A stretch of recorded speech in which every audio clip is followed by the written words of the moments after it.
లంచాలు అదేవిధంగా సంపదను సమకూర్చిన వాళ్లకు పదవులు ఇచ్చారు తప్ప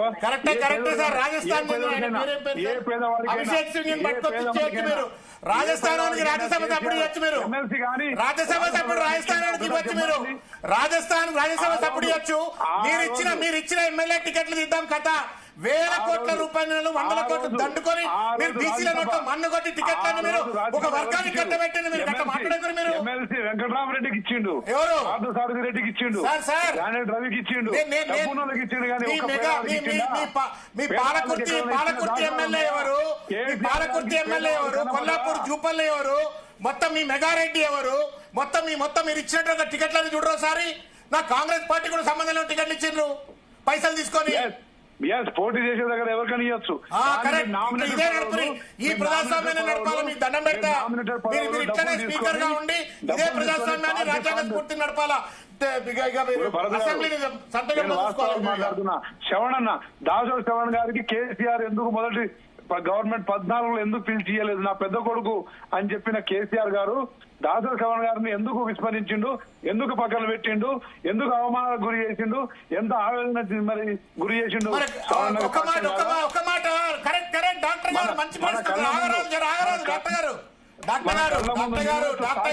నువ్వు అడిగిన ప్రశ్న కాబట్టి సమాధానం చెప్తా.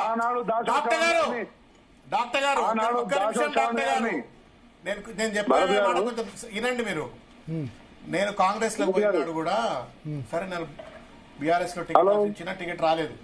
కాంగ్రెస్ లోకి పోయినాడు నాకు మొట్టమొదటి ఎమ్మెల్సీ స్థానం నాకే ఇస్తా అని చెప్పని తీసుకుపోయిన ఆయన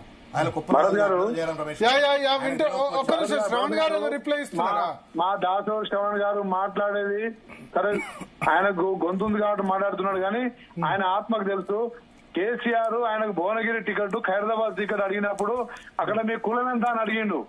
అక్కడ మీ కులం ఎంత అని అడిగినప్పుడు అవమానించిన కేసీఆర్ ఈ రోజు ఆయనకు మంచిగా అనిపించవచ్చు కానీ ఎంత ఆవేదన గురి చేయిండు, ఎంత ఆర్థికంగా వెనుకబడ్డాడు, ఏ విధంగా వారి పరిస్థితుల్లో రాజకీయ జీవితాన్ని నాశనం చేసిండో దాసోజు శ్రవణ్ గారి ఆత్మకు తెలుసు. మా అందరికీ ఆరోపణ చేసినప్పుడు వినాలిగా. కొంచెం ఆగండి. మీరు స్పీకర్ గారు ఆగురి. రేవంత్ రెడ్డి ఏం నిలబెట్టిండండి? 2018 ఎన్నికల్లో మగోడు లెక్క నిలబడ్డ 35% ఓట్లు తెచ్చుకున్నాడు. 35,000 ఓట్లు తెచ్చుకున్నా. హైదరాబాద్ సిటీలో బెస్ట్ క్యాంపెయినింగ్ నేనే చేసి ఉంటా. నేషనల్ లెవెల్లో ఒక పర్సెప్షన్ క్రియేట్ కాగలను క్యాంపెయిన్ చేసినాం. ఏమంటాడు అధికారంలోకి వచ్చిన తర్వాత? బీసీల ఖైరతాబాద్ లో నువ్వు పోటీ చేయడానికి పనికిరాడని చెప్పి నోట్ల మన్ను కొట్టినాడు. ఎందుకో రామచంద్ర నాయక్ లాంటి వాళ్ళు ఇంకెవరో మాట్లాడలేదు. నిలకడగా ఉన్నటువంటి ఒక పార్టీలో నేషనల్ స్పోక్స్ పర్సన్ గా ఉన్నాడు. పనికిరాదు. ఎందుకంటే బీసీ బలమైన గొంతున్నాడు, ఢిల్లీ కనెక్ట్ ఉన్నాడు ఉంటే ఆయన ఇక్కడ ముస్లిం అయితే అని చెప్పి నిలబెట్టిన పరిస్థితి లేదు. వాయిస్ క్లియర్ రావట్లేదు చూడండి కొంచెం. మీ వాయిస్ మాకు డామినేట్ చేస్తుంది. పీసీఆర్ ఒక్కసారి కట్ చేసి కనెక్ట్ చేయండి మళ్ళీ రామచంద్ర నాయక్ గారికి. వినబడుతుందా ఇప్పుడు? రామచంద్ర నాయక్ గారు ఇప్పుడు వినబడుతుందా? ఎంతమంది బీసీల గొంతు కోసిండండి రేవంత్ రెడ్డి గారు? ఎంతమంది బీసీల గొంతు కోసినాడు? ఎంతమంది బీసీల సీట్లు ఆయన వర్గానికి చెందిన వాళ్ళని అమ్ముకున్నాడు?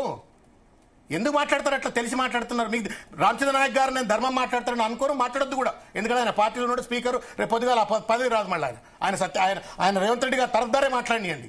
ఎంతమంది నోట్ల మన్ను కొట్టిండు, ఎంతమంది జీవితాలు ఆగం చేసిండు. అసలు ఫస్ట్ ఆఫ్ ఆల్ ఆయన పీసీ ప్రెసిడెంట్ కావద్దు. వచ్చిన తర్వాత ముఖ్యమంత్రి సరే ఏ కారణాలు చేత అయిందో కోమటిరెడ్డి వెంకటరెడ్డి చెప్పిండు. ఎంతమందిని అన్యాయం చేసినావు నువ్వు? ఎంతమంది నోట్ల మన్ను కొట్టినావు నువ్వు?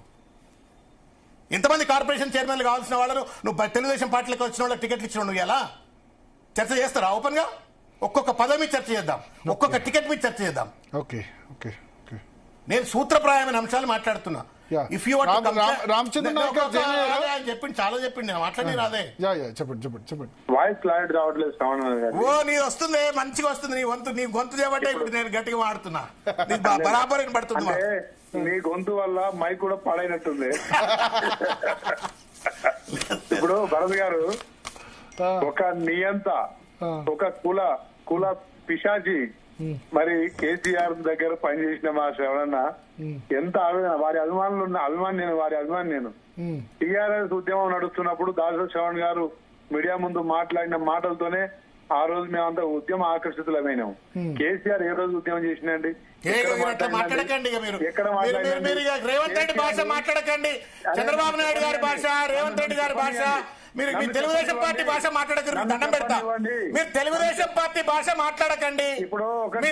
రామచంద్ర నాయక్ గారు, కేసీఆర్ గారు తెలంగాణ ఉద్యమం చేయకపోతే రేవంత్ రెడ్డి చేసిండు, రేవంత్ రెడ్డి సోనియా గాంధీని మెప్పించిండు, రేవంత్ రెడ్డి తెలంగాణ తెచ్చిండు అన్నట్టుగా తెలుగుదేశం పార్టీ భాష మాట్లాడితే హైదరాబాద్ ను కనుక చంద్రబాబు నాయుడే కట్టించిండు అన్నట్టు ఉంటది. హైదరాబాద్ ను చంద్రబాబు నాయుడు నేనేమైనా అవాస్తవాలు మాట్లాడితే వాటిని మారడమనండి. నేను ఆ రోజు వి ప్రకాష్ గారి మాటలకు, అదే విధంగా దాసో శ్రవణ్ గారి మాటలకు, ఏ రోజైతే చిరంజీవి గారు సమైక్యాంధ్ర పిలిపించిండో అదే పార్టీ నుంచి దాసో శ్రవణ్ గారు తెలంగాణ సెంటిమెంట్ బయట వచ్చిన తర్వాత వారు మాట్లాడిన ఉత్తేజపూరితమైన మాటలకు విద్యార్థులు, ఉద్యోగ సంఘాలు అన్ని ఏకమైన బయటకు వచ్చిన కోదండరామ్ గారు ఇలాంటి పర్సన్స్ తో మేము కేసీఆర్ గారి మీద, ఆయన మీద ఎవరికి నమ్మకం లేదు. రెండవది, ఆయన ఏనాడు ఎలాంటి ఉద్యమాలు గాని, ఎలాంటి సాగర తీరంలో మానవహారంలో గాని, అట్లాంటి దాని ప్రోగ్రామ్ లో గానీ ఆయన అటెండ్ కాలేదు, చేయలేదు. కేవలం వెనుక నుంచి పేపర్లు, ప్రెస్లు కనబడడం తప్ప. నేను ఏమంటున్నా అంటే అలాంటి ఒక కుల ఏమంటారు అహంకారం ఉన్న మన కేసీఆర్ గారి దగ్గర, అలాంటి నాయకుని దగ్గర నుంచి ఈరోజు ఒక ప్రజాస్వామిక ఆలోచన విధానాలు ఉన్న, మా రాజ్యాంగ విలువల మీద కట్టుబడి ఉన్న మా నాయకుడిని విమర్శిస్తే సమాజం ఒప్పుకోదు. సరే, ఇప్పుడు అంటే కేసీఆర్ వర్సెస్ రేవంత్ రెడ్డి కాదు పోటీ, ఇప్పుడు మన అల్టిమేట్ గా బీసీ అందుకని చెప్తా కేసీఆర్ ఒక నిమిషం మీరు చాలా మాట్లాడారు. కేసీఆర్ గారే కనుక ఉండుంటే ఇలా బీసీ కులగణన అయ్యేదా, ఎస్సీ వర్గీకరణ అయ్యేదా, ఇలాంటి సామాజిక వర్గాలని గుర్తించేదా, దళితులకు ఐదు పోర్ట్ఫోలియోస్ ఇచ్చేవారా? ఒకసారి ఆలోచించండి. అనుభవం చూడాలి, జిల్లాలు పరిగణన తీసుకోవాలి, అదే విధంగా సామాజిక వర్గాలని పరిగణన తీసుకోవాలి. అది ఎంత అసైన్మెంట్ చేస్తే అవుతుంది, ఎంత మేధో మదనం చేస్తే అవుతుంది శ్రవణ్ గారికి తెలియదా? అయిపోయిందా? అరిస్తే అర్థం పర్థం లేదు, దాంట్లో అర్థం లేదు. భరత్ గారు మీరు ఆయనకి ఏదనుకుంటే వెళ్ళిపోతా చెప్పు.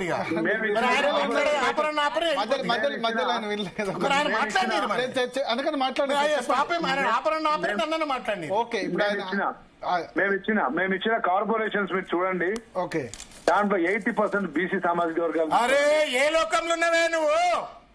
ఏ లోకంలో ఉన్నావు? జూబ్లీహిల్స్ ప్యాలెస్ లో కూర్చొని మాట్లాడుతున్నావు. ఆయన దండం పెడతా. 80% కార్పొరేషన్ బీసీలకు ఇచ్చినావు. ఏం మాట్లాడుతున్నారు మీరు?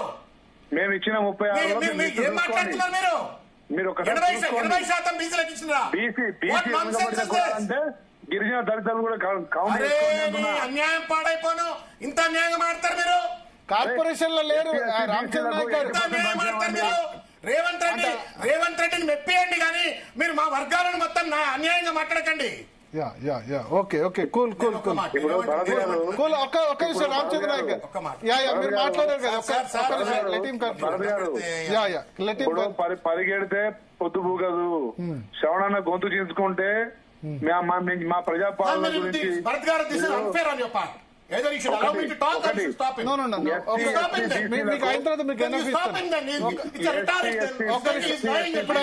రెండు మూడు పాయింట్ చెప్పారు కదా. ఒకటి రామచంద్ర నాయక్ గారు 2-3 పాయింట్స్. ఒకటి ఏంటంటే మంత్రివర్గంలో ఒకళ్లే ఉండే అప్పుడు ఎస్సీలు, ఇప్పుడు మేము 4-5కి ఇచ్చాం. తర్వాత మీరు అదేంటంటే 36 మందిలో నామినేటెడ్ పోస్టుల్లో 80% బీసీ, ఎస్సీ, ఎస్టీ, మైనారిటీ మేము అవకాశం కల్పించాం. కార్పొరేటెడ్ చైర్మన్ లో బీసీలు కాదు అని చెప్పారు. కానీ లేదు, ఫిగర్ కూడా కరెక్ట్ కాదు. నాకు తెలిసి ఆ కార్పొరేషన్ చైర్మన్ ల ఫిగర్ ఆయన చెప్పింది కరెక్ట్ కాదు.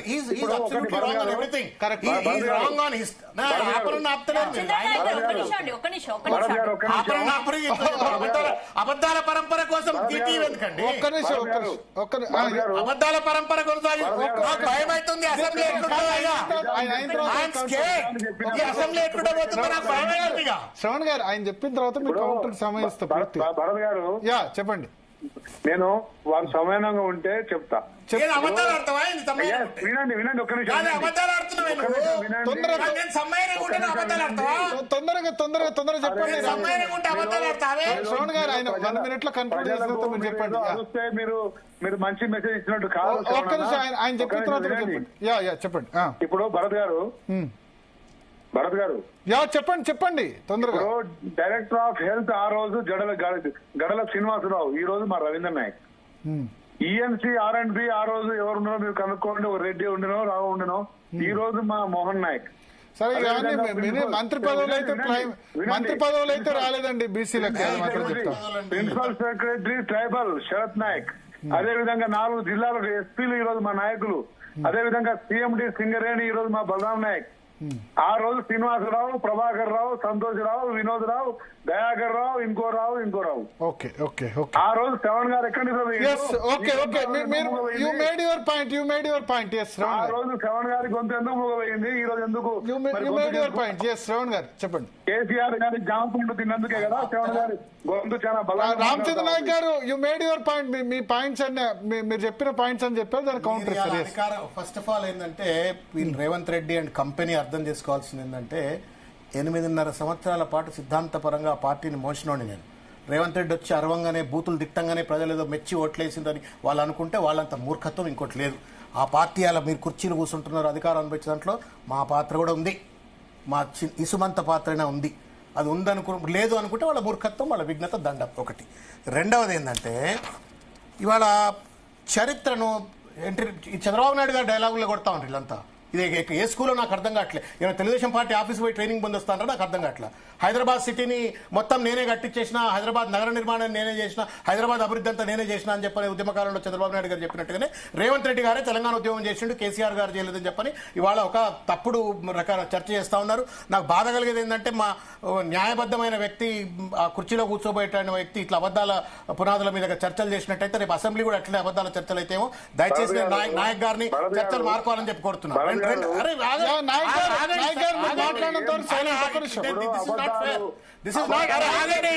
చెప్పనివ్వండి శ్రవణ్ గారిని, చెప్పిన తర్వాత చెప్పనివ్వండి. అరే మీరు మీకు తెలియకపోతే ఏం చెప్పాలి? నేను మీకు తెలియకపోతే ఏం చెప్పాలి? రామచంద్ర నాయక్ గారు మీరు మీ పాయింట్ చెప్పారు, దాన్ని కౌంటర్ ఇస్తారు పాయింట్ టు పాయింట్. ఆ తర్వాత మాట ఎట్లా అంటారండి? చంద్రబాబు నాయుడు గారే డెవలప్ చేసిండు హైదరాబాద్ తో. చంద్రబాబు నాయుడు గారు హైదరాబాద్ డెవలప్ చేసిందా? అది కాదు మీరు చెప్పిన పాయింట్స్ మీద కార్పొరేషన్ చైర్మన్ లేకపోతే మంత్రివర్గం చెప్పండి. మీ స్పీకర్ గారు కొంచెం ఓపిక పడితే బాగుంటుంది. చెప్పండి స్పీకర్ గారు. మీరు కౌన్సిల్ లో ఉన్నారు, మీరు కౌన్సిల్ లో ఉన్నారు, అసెంబ్లీలో లేరు. అసెంబ్లీలో ఉంటే ఇచ్చేవాళ్ళు కాదేమో మీరు కౌన్సిల్. నేనేమంటున్నా అంటే ఇవాళ నాయక్ ఈఎన్సీ అయిండు, నాయక్ అరే ఆగవే కొంచెం ఓపిక పట్టవే. నీ ఓపిక లేకపోతే ఎట్లా స్పీకర్ ఇనే ఓపిక లేకపోతే నా భయం అవుతుంది. You have to listen. నీకు లైన్ ఇస్తున్నానే, నువ్వు ఇనవే. చెప్పండి. చిన్న పదవులు నాయకులకు ఇచ్చిండ్రు కాబట్టి నాకు డిప్యూటీ స్పీకర్ ఇచ్చినా లంబాడులకు మంత్రి పదవి ఇవ్వకపోయినా పర్వాలేదు అని అంటే రామచంద్ర నాయక్ గారు మీరు లంబాడి జాతికి అన్యాయం చేసినట్టు అవుతారు. దయచేసి మీరు అట్లా మాట్లాడకండి. You have a right to become మీరు కాకపోతే ఇంకో లంబాడి బిడ్డ అవుతాడు. మంత్రి అయ్యేటువంటి హక్కు మీకున్నది, మీరు కావాలా.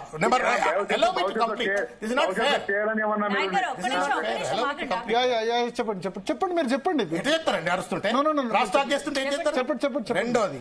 రెండోది 18 నెలలు అయిన తర్వాత ఎవరి ఓట్లతో అయితే అధికారంలోకి వచ్చిండ్రో వాళ్ళకు గుండుసున్న పెట్టి మేము ఫ్యూచర్లో ఇయ్యమా, మీరేమో 4-5 మంత్రిత్వ శాఖలు పెట్టుకుని మైనారిటీలకు మంత్రి పదవి ఇవ్వకపోవడం అనేటువంటిది సామాజిక దగ, మోసం. దాన్ని మీరు జస్టిఫై చేసుకోవడం అన్యాయం. మీరు మాటికి అప్పుడేమైంది ఇప్పుడేమైంది అని చెప్పని నేను అప్పుడే చేసినా నువ్వు ఇట్లే చేసినావు అని చెప్పని ప్రశ్నించే కంటే నువ్వు ఏ నినాదాలతో అధికారంలోకి వచ్చినావు? నీ ఎస్సీ డిక్లరేషన్ ఏంది, నీ బీసీ డిక్లరేషన్ ఏంది, నీ మైనారిటీ డిక్లరేషన్ ఏంది, నీ ఉదయపూర్ డిక్లరేషన్ ఏంది, నీ సోషల్ జస్టిస్ ఏంది, రాజ్యాంగాన్ని పట్టుకొని దేశమంతా ఊరేవడం ఏంటి? వీటన్నిటినీ మీరు తుంగలో దొక్కుతూ మార్పు కావాలా, కాంగ్రెస్ రావాలా అని చెప్పని మీరు ఇవాళ కార్పొరేషన్ చైర్మన్ పెద్ద అబద్ధమారేంద్ర పెద్దన్న 80% బీసీ ఎస్సీ ఎస్టీలకు వచ్చిందని చెప్తున్నాడు. నేను చదివినిపిస్తా. Telangana state council for higher education ఎవరికి ఇచ్చినారు మీరు? పేరు చెప్పాలనా? తెలంగాణ ఫుడ్ కమిషన్ ఎవరికి ఇచ్చినారు మీరు? లోకాయుక్త ఎవరికి ఇచ్చినారు మీరు? టోటల్ ఎంత ఉంది? మొత్తం కార్పొరేషన్లు వీళ్ళు ఇచ్చినటువంటి అన్ని కూడా మెజారిటీ మొత్తం కూడా ఒక కమ్యూనిటీకి ఇచ్చినారు. ఇవాళ ఏసీపీలు ఒక కమ్యూనిటీ, డీసీపీలు ఒక కమ్యూనిటీ, సబ్ రిజిస్ట్రార్లు మేజర్ రెవెన్యూ జనరేషన్ అయ్యేటువంటి సబ్ రిజిస్ట్రార్లు ఒక కమ్యూనిటీ, ఎంఆర్ఓలు ఒక కమ్యూనిటీ, ఆర్టీఓలు ఒక కమ్యూనిటీ, మొత్తం ఒక కులాధిపత్యం నడతాం. మీరు కేసీఆర్ గారిని కులోన్మాదని మాట్లాడతావా? కేసీఆర్ గారు ఎప్పుడన్నా ఒక కులమే రాజ్యం వేయాలని చెప్పని చిల్లరగా మాట్లాడండి రేవంత్ రెడ్డి లెక్క.